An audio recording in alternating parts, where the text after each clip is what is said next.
Congratulations thank you, thank you. Sahu గారు congrats అండి. సరే ఇప్పుడు దాకా ప్రశాంతంగా ఉంది, మీరు వచ్చారు. అయితే వెళ్ళిపోతాం సార్. వెళ్ళిపోమంటారు చెప్పండి సార్. లేదు చెప్పండి. ఏంటి సార్ ఈ సినిమాని కష్టపడి పూర్తి చేసి రిలీజ్ చేశారు, ఈ జర్నీలో పడిన ఇబ్బందులు చెప్పండి సార్ ఏమైనా ఉంటే. కాదు ఇప్పుడు అసలు మన పాజిటివ్ ఉండదుగా, ఇబ్బందులు ఏం లేవు సార్. అంతా సినిమా రిలీజ్ అయిపోయింది కదా ఇప్పుడు. వెరీ హ్యాపీగా ఉన్నాం. మీకు తెలుసు ఎంత రెస్పాన్స్ ఎంత బాగుందో. అందరు ఫోన్ చేసి చెప్తున్నారు చాలా మంచి సినిమా అని.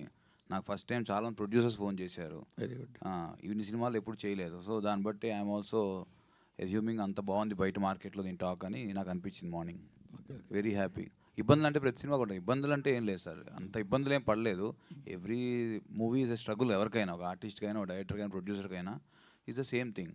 But end of the day ముందు ఒక రిజల్ట్, హ్యాపీ రిజల్ట్ వచ్చినప్పుడు అన్నీ మర్చిపోతాం. ఓకే ఓకే సరే, అన్నీ మర్చిపోండి డైరెక్టర్ గారు కాబట్టి. సరే, యూజువల్గా ఈ థ్రిల్లర్ సినిమాలు, సస్పెన్స్ థ్రిల్లర్లు, హర్రర్ థ్రిల్లర్కి ఉన్న ప్రాబ్లం ఏంటంటే ఇంటర్వెల్ బ్లాక్ దాకా ముడేస్తారు. ఇంటర్వెల్ బ్లాక్ దాకా ముడేసి చాలా క్యూరియాసిటీ జనరేట్ చేసుకుంటూ వెళ్తారు. సో ఎలా అయితే ముడేసారో దాన్ని అలా స్లోగా ఇప్పుకుంటూ క్లైమాక్స్కి తీసుకెళ్ళాలి. బట్ ఎక్కడో ఒక దగ్గర ఏం చేస్తారంటే ఇక ముడి ఎప్పుడో మానేసి నెరేటివ్ ఫార్మాట్లోకి తీసుకెళ్ళిపోతారు. ఈ సినిమాలో ఆ సెకండ్ హాఫ్లో ఆ నెరేటివ్ ఫార్మాట్ చాలా ఎక్కువ ఉండడం అన్నది మీరు గమనించారా? లేదు సార్, యాక్చువల్లీ మీరు ఇప్పుడు ఏదైతే చెప్పారో సెకండ్ హాఫ్ అంతా అన్ఫోల్డ్ అవుతూ ఉండాలని, డెఫినెట్గా సెకండ్ హాఫ్ అన్ఫోల్డ్ అవుతూనే ఉంటుంది. బికాజ్ మీకు ఎవ్రీ అన్ఫోల్డ్ దానంతటా అది అవ్వడం వేరు, ఏదో ఒక క్యారెక్టర్ చేత మొత్తం చెప్పించడం వేరు. అది నేను చెప్పేది.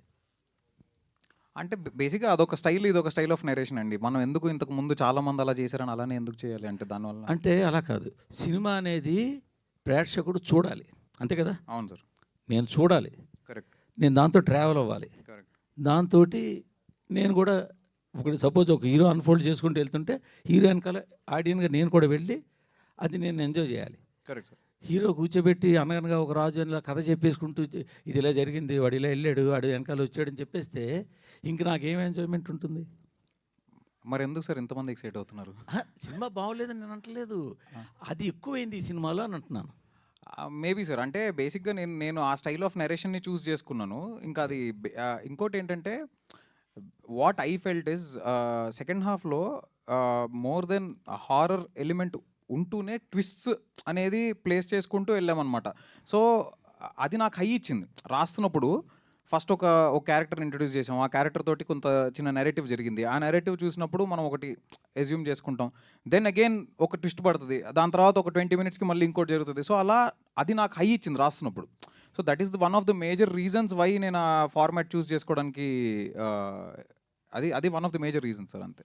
రెండోది కూడా ఏంటంటే ఇప్పుడు సినిమాలో మేజర్ ఫ్యాక్టర్ ఏంటంటే ఒక క్యారెక్టరు ఒక వస్తువులో, ఎందుకంటే నేను అలా ఎందుకు మాట్లాడుతున్నానంటే స్పాయిలర్స్ ఇవ్వడం కోసం. కరెక్ట్. ఒక క్యారెక్టర్ ఒక వస్తువులో వాడు దాన్ని బాగా విపరీతంగా అటాచ్ అయ్యి ఉన్నాడు. ఆ వస్తువును వీళ్ళు స్పాయిల్ చేశారు కాబట్టి వాళ్ళ మీద పగబట్టాడు అన్నది పాయింట్. మీరు మొత్తం చెప్పేయండి సార్, అయితే అయిపోద్ది. నేను స్పాయిల్ అందుకనే చెప్పాను. మీరు దాన్ని అంత క్లారిటీగా చెప్పలేకపోయారు సినిమాలో అనిపించింది నాకు. అవునా? అంటే అర్థం కాలేదా సార్ అది చూసినప్పుడు, ఇది రీజన్ అనేది? నాకు అర్థం కావడం కాదు సార్, అది కొంచెం స్టడీగా బాగా చెప్పాల్సిందే అంటున్నాను. ఏమో సార్, అది మీకే తెలియాలి. బట్ ఇంకొక చిన్న థింగ్ ఏంటంటే బేసిక్గా నెరేటివ్లో మీరు ఇందాక అడిగిన క్వశ్చన్కి కూడా ఎందుకు ఒక క్యారెక్టర్ చెప్పాలి అంటే, ఇప్పుడు 1989లో స్టార్ట్ అయిన కథ, హీరో టైం ట్రావెల్ చేసి వెనక్కి వెళ్ళి అతనంతట అతను తెలుసుకోలేడు. ఖచ్చితంగా ఎవరో ఒక క్యారెక్టర్ చెప్పాల్సిందే. ఎవరో ఒకరు చెప్పకుండా ఇతనికి తెలిసిపోయింది అంటే అతనికి సూపర్ పవర్స్ లేవు. అట్ ద సేమ్ టైం అంటే one of the major reasons why I chose that narrative అనే దానికి చెప్తున్నాను మీకు. మీరు అడిగిన క్వశ్చన్ 100% పిల్లలోనే నెరేటివ్ ఉంటుంది, అది ఎంత పర్సెంట్ ఉన్నదాన్ని బట్టి ఉంటుంది. అది నేను చెప్పింది, మీ దాంట్లో ఎక్కువైందని అంటున్నా. అదే ఆ ఫార్మాట్ చూస్ చేసుకున్నాం. హీరో గారికి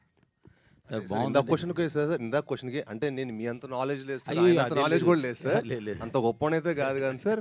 మామూలుగా ఇప్పుడు కొన్ని మలయాళం సినిమాలు చూస్తాం కదా సార్, అంటే మనం జానర్ ఏంటంటే హారర్ మిస్టరీ.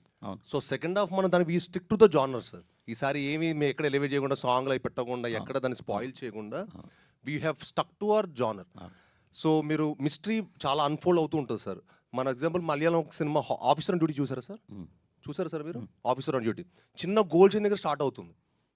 చిన్న గోల్ కిందకి స్టార్ట్ అయ్యి by the way it unfold చూసారా కథ చాలా ఎక్స్ట్రాడనరీ అనిపిస్తుంది.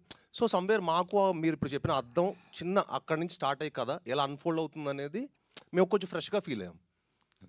బట్ మీది ఏదైతే క్లైమాక్స్ పార్ట్లో మీ గెటప్లోనే విలన్ కూడా రావడం ఆ పార్ట్ చాలా బాగుంది. అక్కడ మీరు చేయడం కూడా బాగా చేశారు. సార్ కంగ్రాట్స్ అండి. డైలాగ్స్ అవి కూడా అవి మీకైతే బాగా తెలుస్తుంది కదా సార్ తెలుగు డిక్షన్ అదంతా. అదేం లేదు సార్, అందరికీ తెలుస్తుంది. బాగుంది సార్, బాగా చేశారు. Thank you. మీకు ఇంకా కొంచెం బాగా నాలెడ్జ్ ఉంటుంది. లేదు, congrats sir. Thank you, congrats.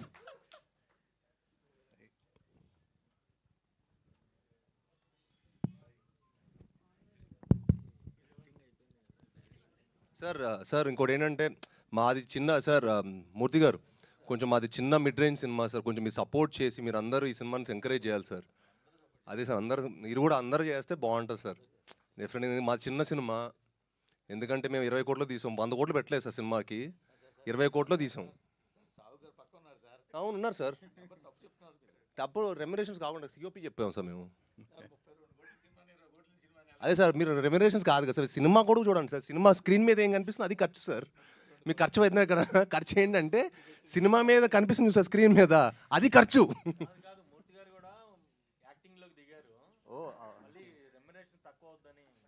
అయ్యో లేదు 32 కోట్లు పెట్టారు పాప ఆయన.